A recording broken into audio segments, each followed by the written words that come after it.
Ignition sequence starts. 6, 5, 4, 3, 2, 1, 0. Liftoff. We have a liftoff.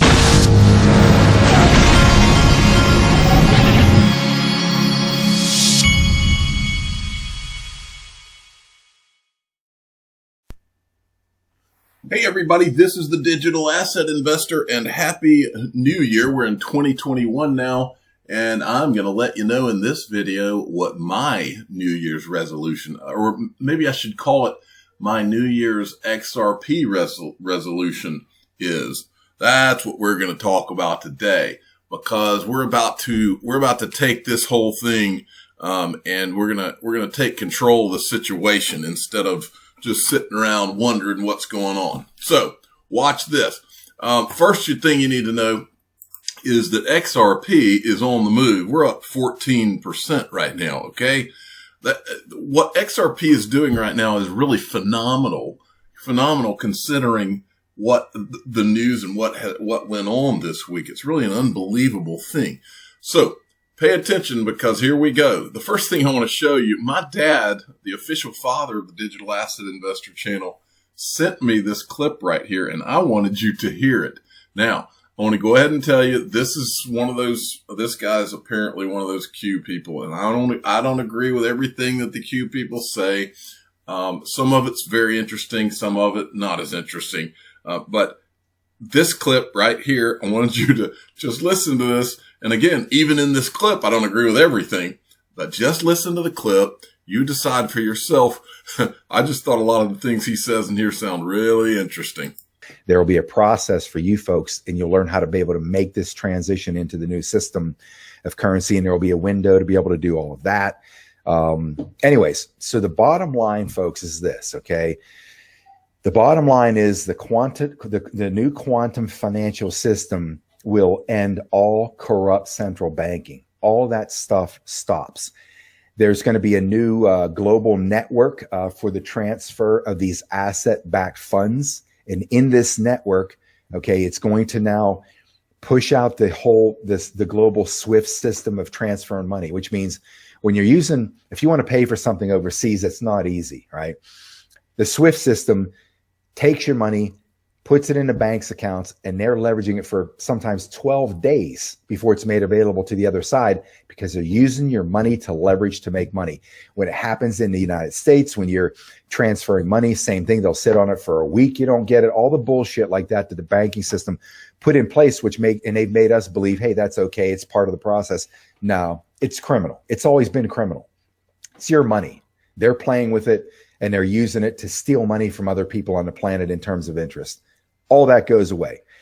This whole system, okay, this quantum system is going to run on orbiting satellite technology all over the planet. They're already in place, and they're protected, and they're going to be there's an overwatch from the secret space programs that I've talked about. He's describing an intergalactic currency. These are higher level. I got to make sure I say things that people don't run away with and try to throw the whole message out the window. Let's just say there's higher forms of intelligence that are ensuring the protection and safety of this system, because there are benevolent No idea what forces, he's talking about there. More powerful than us, that are in play and at work, that are helping free humanity from this satanic run planet. Don't know what he's talking about there. The purpose of this puts an end to corruption. Okay, banks will no longer gain significant, massive profits because they're irrelevant. Your bank will be in your hands. The need to take whatever's in your hands and transfer it to pay for things, again, all backed by a digital certificate tied to the gold stores in that country and the country's national net worth. It's all tied to it. There's no making up anymore. It's a signature tied to this value, this gold. That never changes, which means the value of your money will now it'll be stable.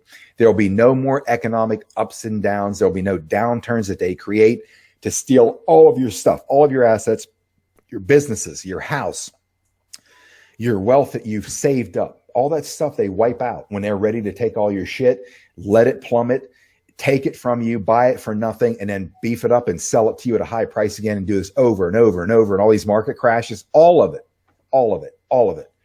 is all perpetuated by these criminals. Comes to an end. The drug business, the human trafficking, trying to, money for all that. All the money, all the US dollars, all the money, any the cash that's outside of the quantum financial realm is completely irrelevant. It's worth nothing. Nothing. If it's fraudulent cash dollars, which is run by the criminals.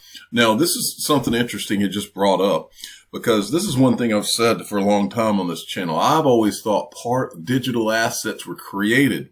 If you think about it, if the US dollar is digitized and they say, hey, you've got to turn in all of your dollars, what does that do to the criminals that are in the money laundering business, the people that are sitting on hoards of cash?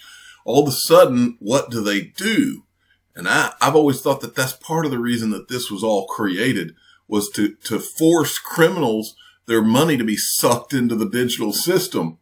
Criminals, drugs and money and guns and human trafficking, it's going to be absolutely worthless. There have been 209 nations around the world and territories that have signed on to the quantum financial system. That means there's a number of things that they had to go through to qualify to become part of this. Anybody outside of that hasn't signed it, that's not part of it, they're locked out, which means there's no international global trade, no production means, all those things that cause economies to rise. They're locked out completely. So anyway, parts of that I agree with, parts of it I don't agree with, but I just wanted you to hear that, because you decide you're adults out there. If you decide for yourself which parts of that make sense. But I tell you what, he sure did dance around a lot of the things we've been talking about for years here. Okay. Now, at this point, folks, I think we can all agree on something with regard to this SEC thing. It's not right. Even if the SEC was right about XRP and that being a security, which they're not, even if they were, what they've done is wrong. You can't sit on the sidelines for 8 years and let people invest in something. And just by your inaction, your inaction shows an action to people that are people who invest and things like that. When the SEC does not do their job and they don't crack down on something that they supposedly think is a security, well, that sets a lot of things in motion. It causes places like Coinbase to list XRP, Binance, all these things. So they haven't just harmed, the SEC by doing the wrong thing has not just harmed what people that are involved with XRP, but also all the companies that have listed it. They're now susceptible to lawsuits. The bottom line is this: everything about it stinks and everything about it's wrong, but we're not going to sit around and cry about that. Not on this channel, we're not. We're about to go proactive. First, I wanted to show you this. Hector Acosta Carrillo. I'm an attorney and I have a connection or two in the SEC and the IRS crypto community. They are coming for all of us, not just XRP. We are a young community, but it's time we mature a bit and support each other, because U.S. regulators are coming for everyone. Tag everyone you know in the crypto community. We need to come together now and support each other. Let's set aside our differences and come together so we can all flourish. Okay. So here's what we're going to do, folks. All right.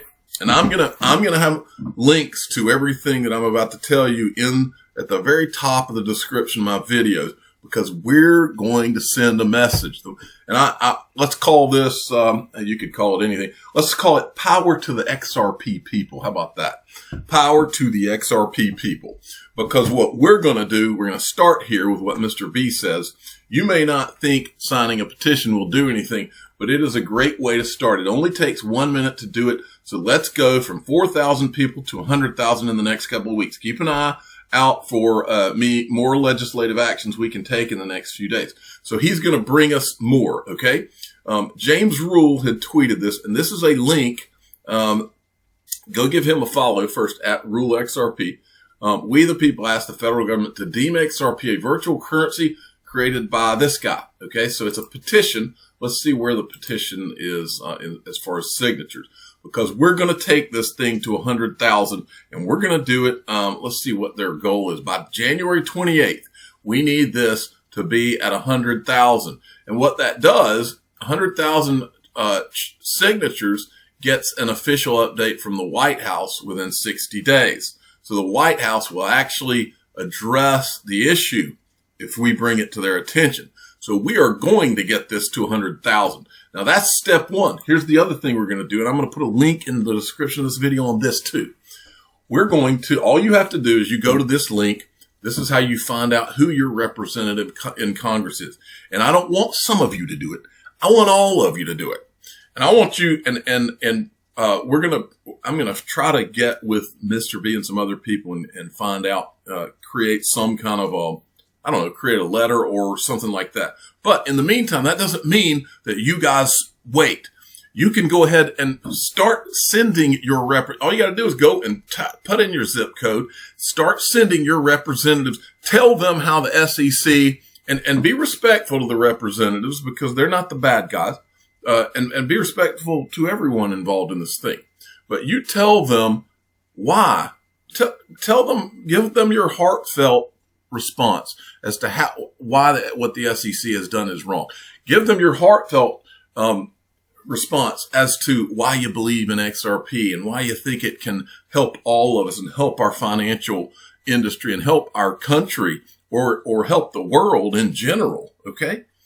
Do your part. Send them. Let's send them and let's not stop. Let's do it every day. Let's go on there and send them letters every freaking day until someone goes and corrects what the wrongs that the SEC is doing right now. Every day. I'm going to bring this up every single day for the next month until this thing's resolved, at least until the next month. And we're going full throttle. So I will have the links to both of these things at the very top of my videos from now on until we're not going to sit around and sit on our hands. Until the right thing is done, we're going to be proactive, period. Okay. Jonathan D sent me this. The Financial Crimes Enforcement Network wants U.S. persons who hold crypto in offshore accounts to report holdings worth over $10,000. Now, I want to make a point here too. There's nobody that I know, nobody that I talk to involved in crypto that is trying to do anything nefarious. All we've ever been trying to do out here is we saw an investment opportunity, and that's about it. We're not trying to hide anything. That's not anybody that I know. That's not what they're up to. This is about opportunity for most of us, or I can speak for myself. So yeah, it's okay to have laws and all that. But I've told you for a long time, don't think that you're going to hide anything from the IRS or whatever. Pay your taxes, do all the right stuff. So that's not what we're about out here as far as I'm concerned anyway. Now I wanted to show you this. David Goekstein, I don't know if I'm saying his name right, but he has a podcast and he's on Twitter. I see him a good bit. He was doing his podcast and guess who shows up? I wanted to play you this little clip where David Schwartz came on. Yeah, huge amounts of money. And yeah. Well, listen, you have kids. Happy New Year to you, Dave. Thank you so much for just popping on. And I wish you, again, the best of luck because you're great at what you do. And I hope that there comes, I hope clarity comes from everything that's going on with the SEC and Ripple. I really do. I hope that would make the pain worth it. Yeah. That would make it. Whoops. I don't know why we're stalling out. That's something that we've wanted for a very long time. I just say one last thing also, which is don't try to fly under the radar with regulators because, God forbid, imagine if the first time regulators came in contact with the XRP ledger was when some terrorist used it to finance someone or, when it was involved in some criminal enterprise or something and then you're as far as they're concerned, that ecosystem is just part of the problem. You want to engage with regulators and people like sleeping at night too. So, I mean, there's a great temptation. And the other thing that you don't want to do is you don't want to comply with the letter of the law, but not the spirit of the law, because then they'll change the law. You know what I mean? They do that, right? They change when laws when there are regulators that are trying to prevent money laundering and terrorist financing and financing commercial child sexual abuse material, those are aims that regulators have. And if you don't let them do that, they will change the law to stop you, even if you're technically complying with it. So, and the sucky thing is it's expensive to do the right thing, which is also everything's expensive. That's why. Okay, I just wanted to show you a little bit of that. Moving along, David Schwartz replied in a tweet thread that early next week I'll run what I'd like to say about this specifically by our legal team, but I suspect they'll tell me that it will have to wait until we file our formal response. Being muzzled sucks. It's what I hate most about lawsuits. Okay, so he's being somewhat muzzled right now. Breaking, U.S. regulators are considering new legislation that will define stable coins as a security. If the bill is adopted, Tether will likely face a lawsuit from the SEC. That's an interesting development. Now, XRP Wizard sent me this. Van Eck, they're getting bold again. Van Eck has submitted an application to the U.S. Securities and Exchange Commission for the Van Eck Bitcoin Trust. So back in 2019-18, they were trying to submit and trying to get these trusts.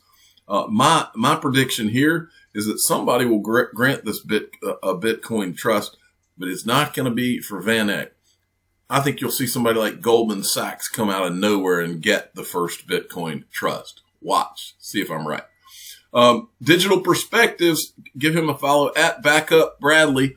He sent me this. Wells Fargo, Swift, and DLT, something is going on. So this is a patent that was filed December 29th, 2020, okay? And it's filed by Wells Fargo, okay? Systems and methods for cross-border payments via distributed ledger-based payment rail. All right? It's got Swift written on there. I mean, the timing sure is interesting, isn't it? Okay, now this is an interesting one from Camo Ammo. Let's see. Larson sued at Prosper. Swartz works at NSA. BG missed dominating search at Yahoo for companies' lack of focus. Kid goes directly to the Treasury. We're supposed to believe they didn't learn anything. These guys don't make mistakes like this. All right. Now, this is interesting because Chris Larson, before he went to Ripple and started Ripple, he was at a company called Prosper. This is an article from 11 years ago. Prosper reopens with SEC approval, starts secondary market. Prosper has now reopened, now with the long-sought approval of the SEC, which was granted last Friday. In his blog statement, "We mean it this time," CEO Chris Larson sheds light on what was delaying SEC approval. It was an auction bidding on a loan. What's interesting here for me is that this is not Chris Larson's first rodeo with the SEC. I find that fascinating because I didn't know it. It says the first internet auction, selling securities by auction is not new and critical to greater efficiency and fair price discovery, However, the SEC has never permitted Wall Street investment banks or any other institution to run a true auction, So anyway, point is, Chris Larson, this is not the first time Chris Larson has dealt with these kinds of issues. Stewart XRP sends me, well, I must have gotten something out of line there. Big Skinny, the official smart aleck of the Digital Asset Investor channel, sent me this. And some of this is from a day or two ago. I just had not gotten to it. Binance US is going to delist from Binance.us. They're going to delist XRP. Interesting thing there, Catherine Coley, who's the CEO, was also at Ripple prior to all of this. Okay. Now, Coinbase tweeted this out the other day. U.S. Treasury is proposing crypto regs that will force exchanges to collect, store, and share with the government personal information associated with crypto transactions. If you believe this to be an intrusion on your privacy, join us in sharing your concerns. The bottom line is that exchanges will need to collect the name and address for anyone that you send crypto or receive crypto from for any transaction worth over $3,000. We disagree with this for many reasons. Now, I want to show you this because there was a rumor going around Twitter the other day that Grayscale had dumped XRP. Well, Michael at VAL5 Links brought this to my attention. Hold on one second. Okay. Grayscale bought 12 million XRP on January 1st.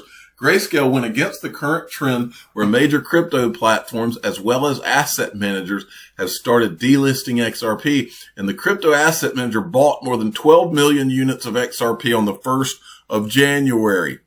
Let's not forget who Grayscale is, folks. Grayscale Digital Currency Group owns Grayscale. Digital Currency Group also is an investor in Coinbase and Ripple, early investor. Digital Currency Group is run by Barry Silbert. Digital Currency Group has Glenn Hutchins on the board. Glenn Hutchins is with the New York Fed, and Glenn Hutchins has been on the stage with none other than Jay Clayton more than once. Listen to this clip right here. I want to go back to something we talked about. This is Glenn. Around monetary policy, which is if this happens, which I think I say if, I think you're saying when. I get it. You have a little bit more to do with the if than we do. I'm just kidding. No, and look, Jay, my view is it's happening. Yeah. Right. What is the U.S.'s role? Right. Yeah. Well, that's what. Right. I'm gonna go further because do my right hand. Yes, you're right. Yes, because we're both involved in companies that are doing it. Mm-hmm. We'd like to do it here, but we're gonna do it. Well, let me ask this back to. I want to go back to something we. Okay. I also want you to see this from Glenn Hutchins. Wait till you see this. I'm going to let you watch the second half. I have seen that. Is Listen that close. why big banks were initially skeptical on Bitcoin because it's removing them? It's removing the intermediary? Well, look, it's a very nascent industry. It's like the internet was in the early 90s. And we're a long way away from, we've got the math solution to this problem of trust-free exchange. That was where the Bitcoin came from. And we're now beginning to create engineering solutions that can move that math solution, just like the development of the internet, went from math solutions to engineering solutions to companies to transformation. So we've got the math solution and beginning to have the engineering solutions. Now we're building out individual companies, which I'm investing in, that address the credit card market, that address the remittance market, that address some very new markets like machine-to-machine payments, really interesting, that are building the infrastructure. And then those companies have to come up with business models that solve real customer problems. So that's 5 to 10 years away. This is a very, very small, nascent industry that has a chance to be transformative, but has to do a lot of work between now and then, just like the internet in the early 90s. That's why I say the Bitcoin price is a distraction. People are all focused on the wrong thing. They're looking at the store of value, the gold equivalent notion of Bitcoin, rather than the means of exchange features of it that can really be transformative. They're also missing the fact that Bitcoin could be the wrong solution. Bitcoin could turn out to be Betamax, and some other token like Ethereum or Ripple or Zcash could end up being the right answer, could turn out to be VHS. My primary...